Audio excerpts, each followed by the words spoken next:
नमस्कार, मी पंजाब डगला आणि या ठिकाणून शेतकऱ्याला अंदाज देणार आहे. कारण की काय झालं, राज्यात उन्हाचा तीव्रता खूप वाढली. तर राज्यातल्या सर्व शेतकऱ्याला सांगू इच्छितो, सर्व विभागातल्या सर्व शेतकऱ्याला सांगू इच्छितो की सध्या म्हणजे 28 तारखेपासून ते 10 तारखेपर्यंत चांगली तीव्र 10 मेपर्यंत चांगलं ऊन वाढत राहणार आहे, म्हणून हा अंदाज लक्षात द्यायचा. म्हणून सर्वप्रथम आपल्या लहान मुलांची, वयोवृद्धांची, पाळीव प्राण्याची, पशुधनाची काळजी घ्यावी. कारण की काल परभणीमध्ये देखील एक बालक दगावला.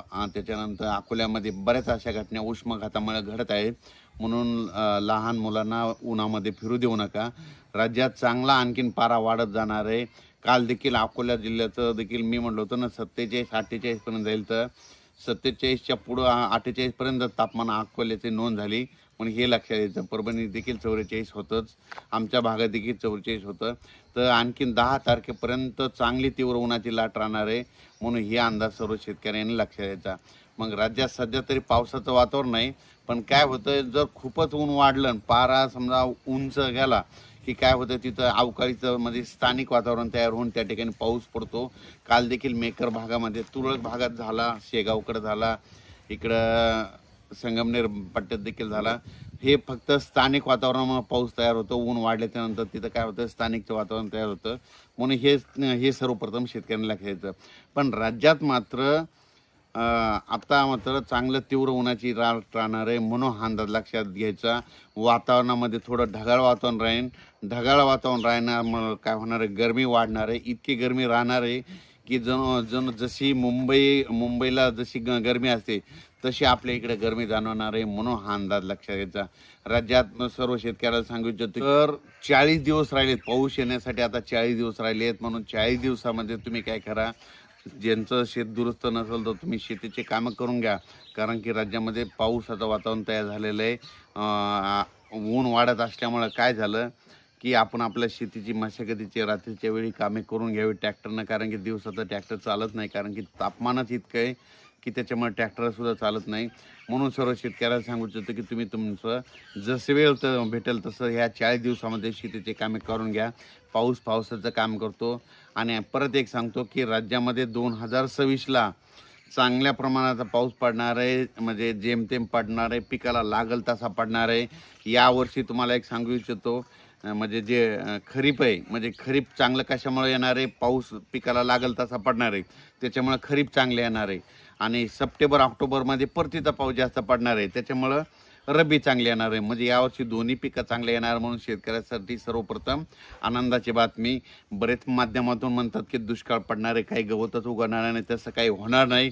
म्हणून हे देखील सर्व शेतकऱ्यांना लक्षात घ्यायचं. सांगू इच्छितो की काय झालं की बरेच माध्यमातून असे येईल की यावर्षी एल निनो उद्भवला. तुम्हाला सांगतो, एल निनो असो या ला निनो असो, तुम्हाला याचा अर्थ काहीच समज येत नाही. जर खरंच बघायचं झालं तर तुम्ही काय करा, आता मग हे एल निनो काय म्हणतात की एल निनो उद्भवला म्हणून यावर्षी दुष्काळ पडणार आहे. तुम्हाला एक सांगू इच्छितो की आज दक्षिण अमेरिकेमध्ये एक लिमा देश आहे, क्यूट आहे, तिथलं आत्ताचं तापमान बघा. म्हणजे आत्ताचं ह्या टायमाला तिथं जवळपास काही ठिकाणी 18 अंश, म्हणजे 18 अंश थंडी आहे. ते काही ठिकाणी 3 अंश आहे. म्हणजे तिकडं थंडी आहे आणि आपल्या इकडं ऊन आहे. आणि कसं असतं की तिथं जर थंडी असल्यामुळं तिथलं समुद्राचं पाणी थंड आहे. थंड असल्यामुळं काय होतं की त्यावर्षी लानिना असं उद्भवत आहे. आणि जिथं पाणी गरम होतं त्यावेळेस एल निनो असतं. तर तुम्हाला सांगतो याचा त्याचा काही संबंध नाही. तुम्हाला सांगतो, भारतीय हवामान प्रणालीमध्ये आपल्या भारताच्या बाजूला जे समुद्र, हिंद महासागर आहे, तिथं तापमान कसं असतं त्याच्यावर अवलंबून असतं. तर सर्व शेतकऱ्याला सर्वप्रथम आनंदाची बातमी, आत्तापर्यंत दरवर्षी मान्सून अंदमान बेटावर कधी येत होतं तुम्हाला सांगतो, तुम्हाला कोणता तज्ज्ञ सांगणार नाही. दरवर्षी तुम्ही लक्षात घ्या, कधी 21 मेला येतो, कधी 20 मेला येतो आणि कधी 22 मेला येतो. ही दरवर्षीची मान्सूनची अंदमान बेटावर येण्याची तारीख आहे. आणि तिथून 10 दिवसाला मग केरळला येतो. 21 मेला जर आला तर तिथून 10 दिवसाला म्हणजे 2 जूनला केरळला येतो आणि तिथून 8 दिवसात मग मुंबईला येतो. असा हे मान्सूनचा अवधी असतो. पण यावर्षी शेतकऱ्याला सांगू इच्छितो की यावर्षी बघा, 15 मेच्या दरम्यान, म्हणजे 15 मेच्या दरम्यान मान्सून अंदमान, 15 ते 20 मेच्या दरम्यान माझा तर अंदाज आहे 15 मेला मान्सून अंदमान बेटावर दस्तक देईल. 15 मेला जर आला तर तिथून कंप्लीट 10-12 दिवसामध्ये 26-27ला केरळ येणार.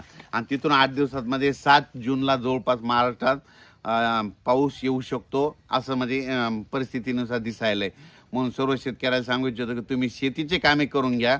पाऊस पावसाचं काम करेन म्हणून आपण आपलं शेत तयार करणं सगळ्यात महत्त्वाचं आहे. यावर्षी पाऊस चांगला राहणार आहे म्हणजे दुष्काळ वगैरे काही पडणार नाही, जेमतेम पडणार आहे. परतीचा पाऊस सगळ्याला चांगला पडणार आहे आणि परतीचा पावसावर शेतकऱ्याचं रब्बीचं पीक चांगलं येणार आहे. म्हणून हे देखील सर्व शेतकऱ्यांनी लक्षात घ्यायचं, पण आपल्या शेतीची कामे करायची. धन्यवाद.